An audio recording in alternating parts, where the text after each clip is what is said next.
My darling human being, you are art.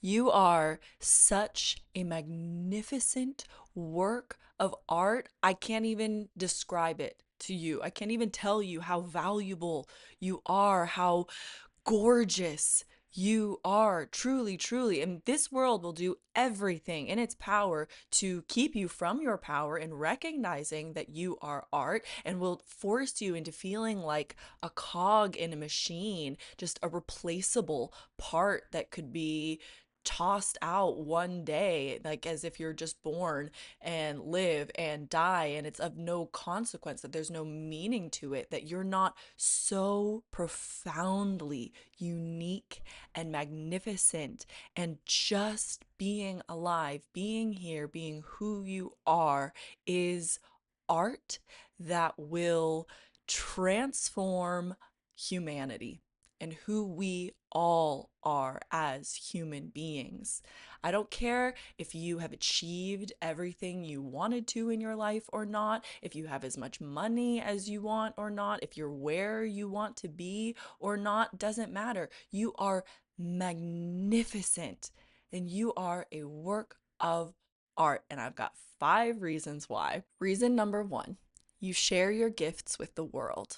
Now, you might feel like you're not as fully expressed as you want to be, or you're not doing your gifts justice, or whatever it is, but truly, just by being here, you are being the gift of yourself. You are sharing the gift of yourself with the world. With every single choice that you make, even just to listen or watch this right now, that is a choice, and you are sharing with me, and I am so grateful for you. You are sharing the art of your life with me by taking this in right now, and I honor that. I don't think that this kind of media is going to attract every single person. While I think it's true of every single person, I acknowledge that it's you who's here listening, taking this in, believing this about yourself, seeing this beauty and this truth in yourself, stepping into your power in this way, and sharing your gifts with the world, again, just by being you.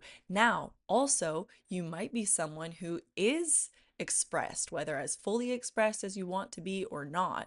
That's really a continuum. There's, as soon as you become more fully expressed, you're going to realize there's another rung on that ladder of how much more fully expressed you could be. So, whatever your self expression is right now, whatever your capacity for sharing your gifts with the world is right now, everything you've done up to this moment, everything you're planning on doing right now, this is one of the profound reasons that you are art. Again, the world will love to tell you it's not enough. You haven't done enough. You're sharing your gifts with the world, but you haven't reached every single person on the planet yet, so you're of no consequence. Honey, lies. Lies. What does the truth of your soul tell you? What does your heart tell you in this moment right now, as far as the gift that you are to this world just by holding the energy of being you at a time like this? Your choices, every single choice you make is a creative act.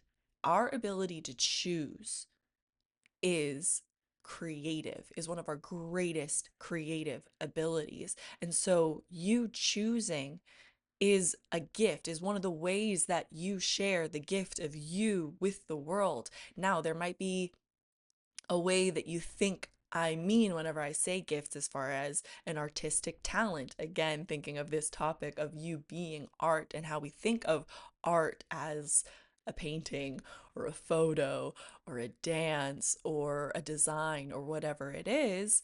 These are art forms as well, but life is art. And you being here sharing the gift that is you with this world is art, is being art.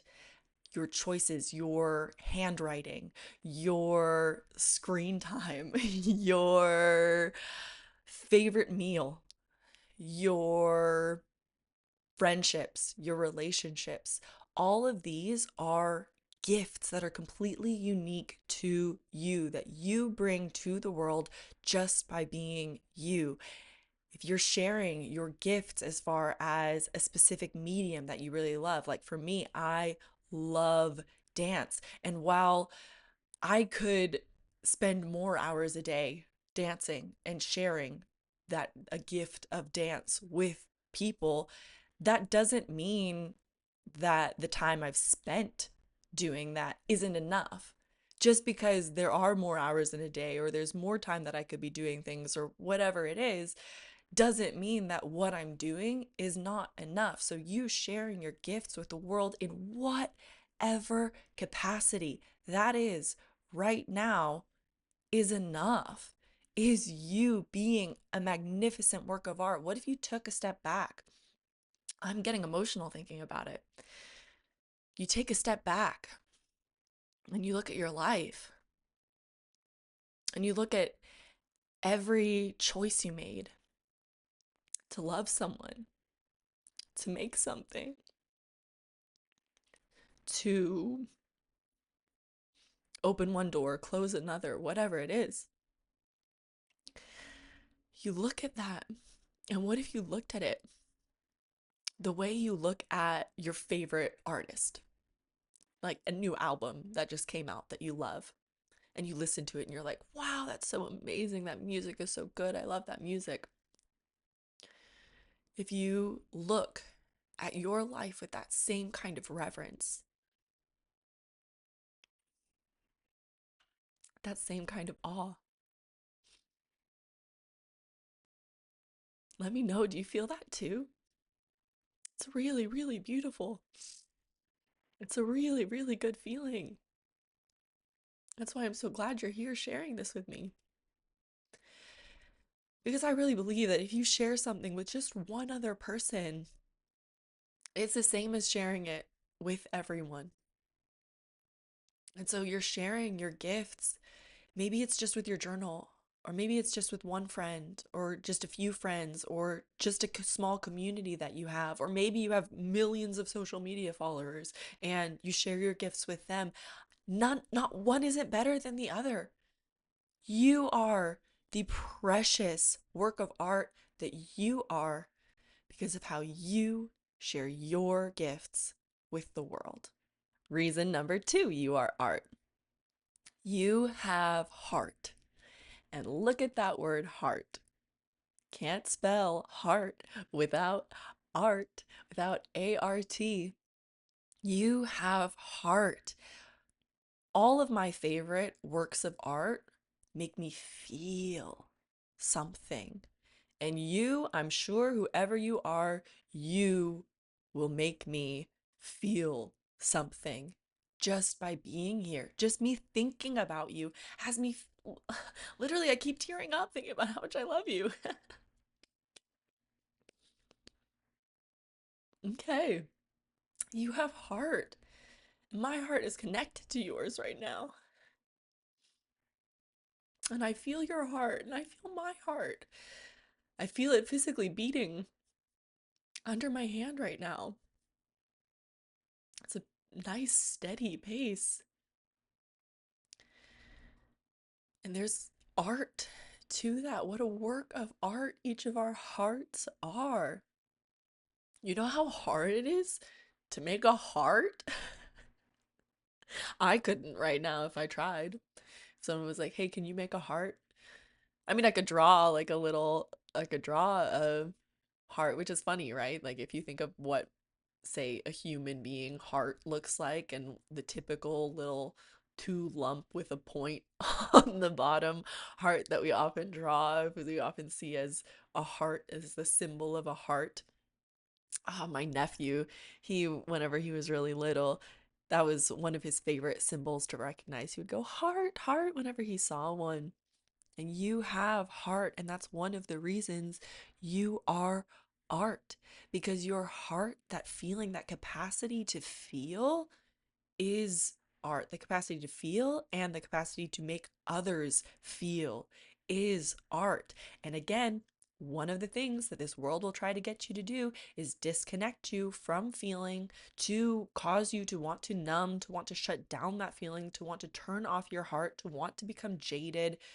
It's everywhere. It's in so much of the media that we see all the time, is driving you to pull away from your heart, to get disconnected from your heart, to get disconnected from how you feel because the feelings are difficult. But really, that feeling is such a superpower. Maybe 2 weekends ago, I was supposed to do some other stuff over the weekend. That did not pan out, and I felt really disappointed. And I don't like to feel disappointed. Fancy that. I would typically run from this feeling of disappointment, but I grabbed it by the balls in this instance and was like, okay, I am going to sit and feel this weekend.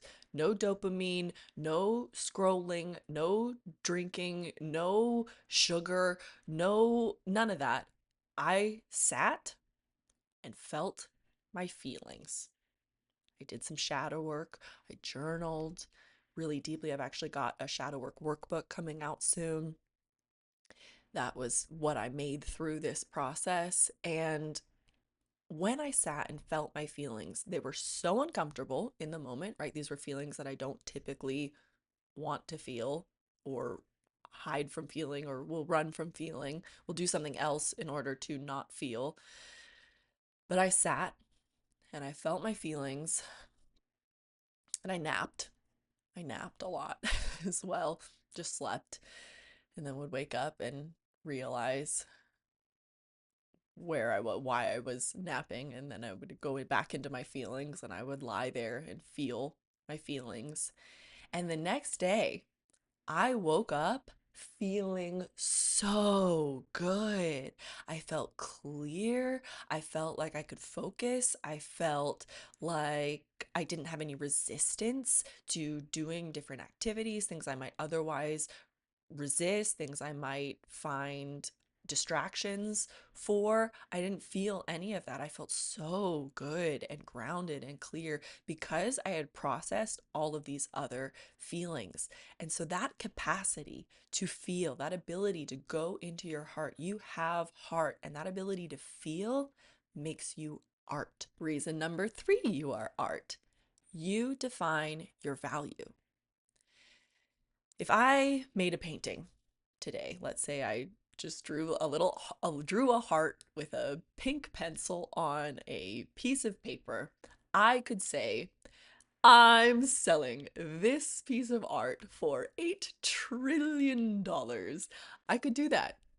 Would someone pay? I don't know. Now I'm really curious. Am I going to do it? Probably not, but I am curious, okay? So I could, if I wanted to, say this work of art is worth $8 trillion. Giving value, our ability to give value to art is the same ability that we have to give value to ourselves or see our value. You choosing to be here listening to me explain why I think your art is one of the ways that you are choosing to see your value, because that's all I'm trying to encourage you of, is that you have inestimable value.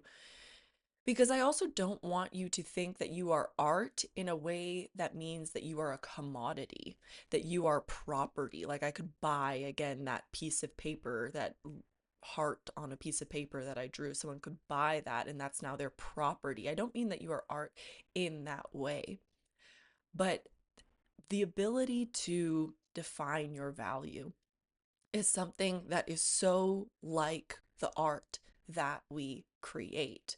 We define the value of the art that we create. You're the one who says after you've made something, wow, I'm really proud of that.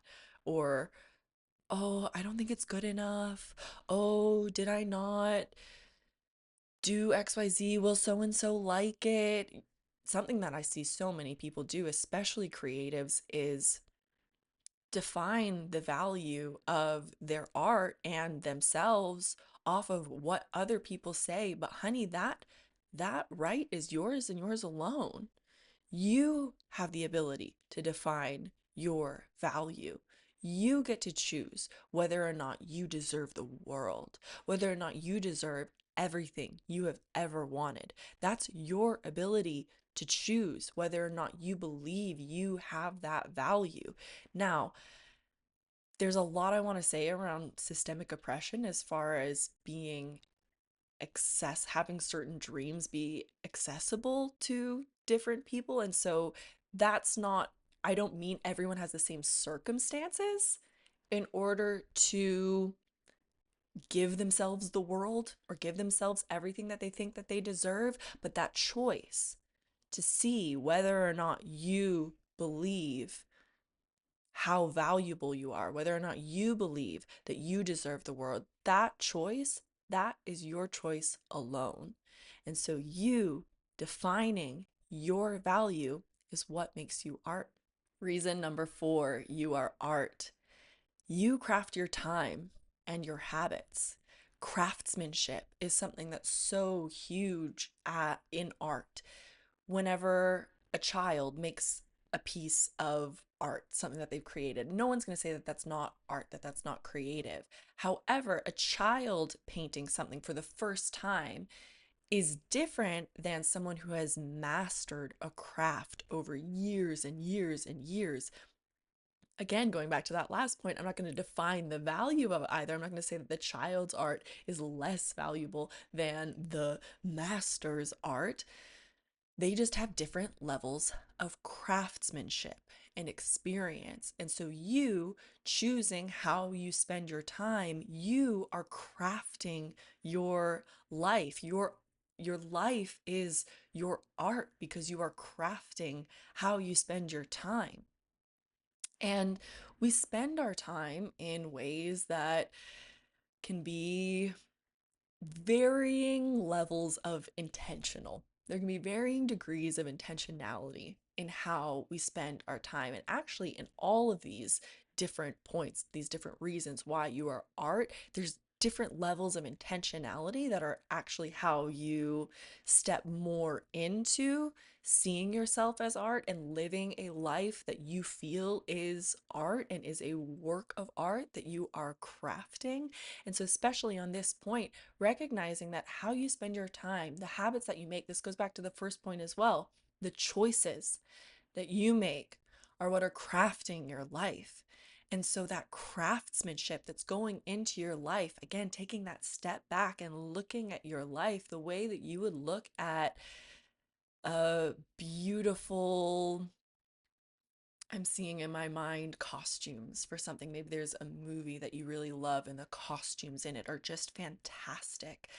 And that art that went into that design, that costume designer, that seamstress, all the hours that went into that beautiful art.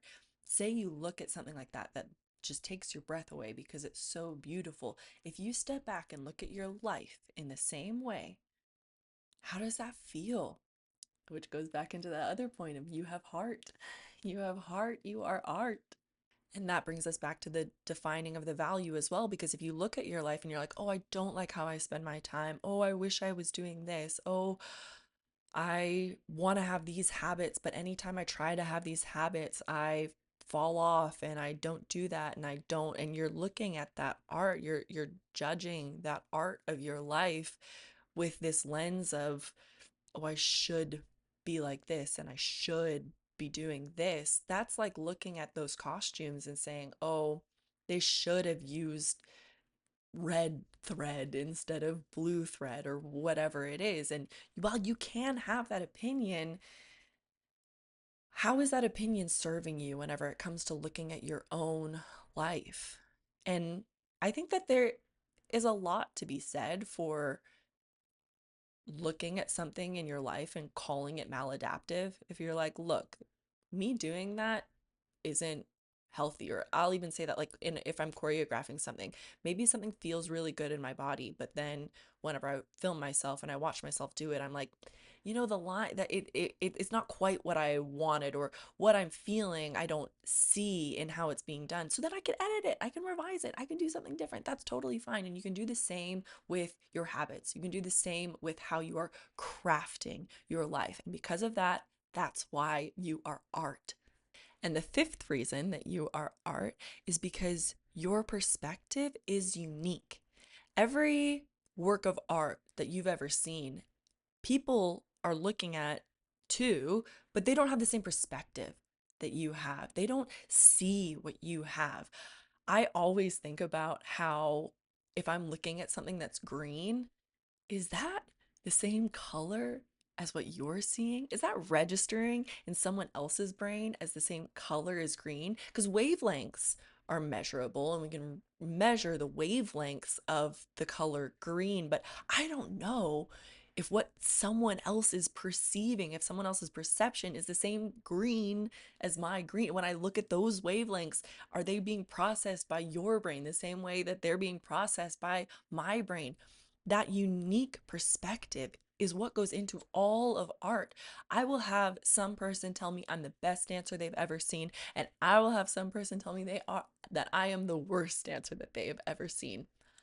Either way, that's just their opinion. That's just their perspective. And you are looking at this world through your unique perspective. It goes back to what a gift that you are in this world because your perspective is so unique. You're the only you. And while we're all one, we're getting to dance with duality here by experiencing ourselves in these physical incarnate bodies where we are perceiving a separation because you have your own levels of distortion that this world is coming through that are different than mine. And I say levels of distortion, and I mean that as in like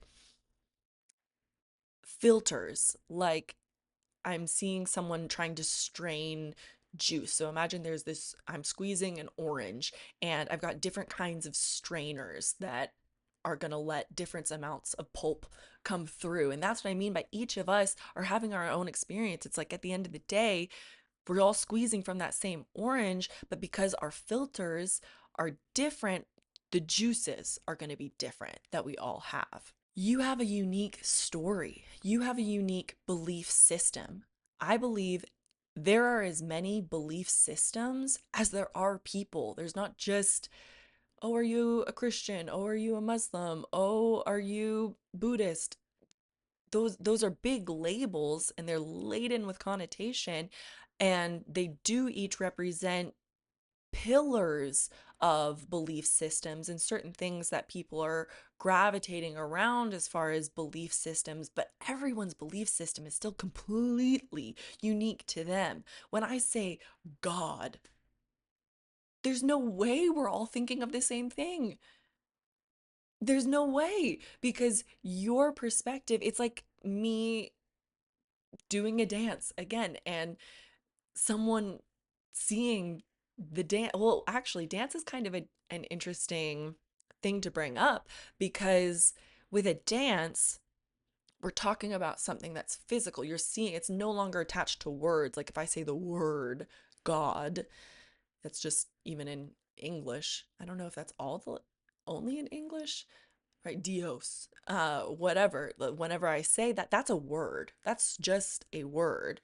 But if I'm moving my body in a specific way, that's the way that I'm moving my body. That's the physical reality of it. And that's actually where, whenever I was studying theater history in college, we started with when humans stopped like grunting and pointing at things in order to indicate them and started to use words, right? If I am grunting and pointing at something and you look over there and you see a river, that's different than me saying river because immediately there's a separation between the physical reality of that thing and then the perception. So again, you are art because your perception is completely unique. You're seeing this whole world in a way that is completely unique to you with your own beliefs, with your own stories about everything, with your own definitions for all of these words, for all of these experiences that you can have. And that's one of the reasons that you are art. And so, looking at all of these reasons, if you want to live your life more fully in this way of owning that it is art and that it's not a a class that you need to pass in order to get to the next grade, but just art that you get to define the value of, that you get to have your unique perspective of, that you get to put your heart into and your feelings into. All of that, if you want that to grow and expand and enrich and live more fully in that way, all you need is intention. Intention, going back to even the habits that you have, your crafting of your life, it comes back to intention. Your perspective, the stories that you have, it comes back to intention. Sharing your gifts with the world, it comes back to intention. Opening your heart, it comes back to intention. And so becoming more and more intentional in all of these different ways will help you live a life that is more and more artful, more and more fully artistic, fully expressed, fully loved, fully felt, fully something that you can make yourself proud of, because that's all you can control. And if you want to do that, join me in the Moon Magic Mystery School, where we are going to be spending a year intentionally crafting our lives, going through the cycles of the moon. I have my moon magic journal where you are going to be so intentional about the stories you tell yourself, the actions that you're taking, the feelings that you're feeling, who you've been, who you are, who you're becoming.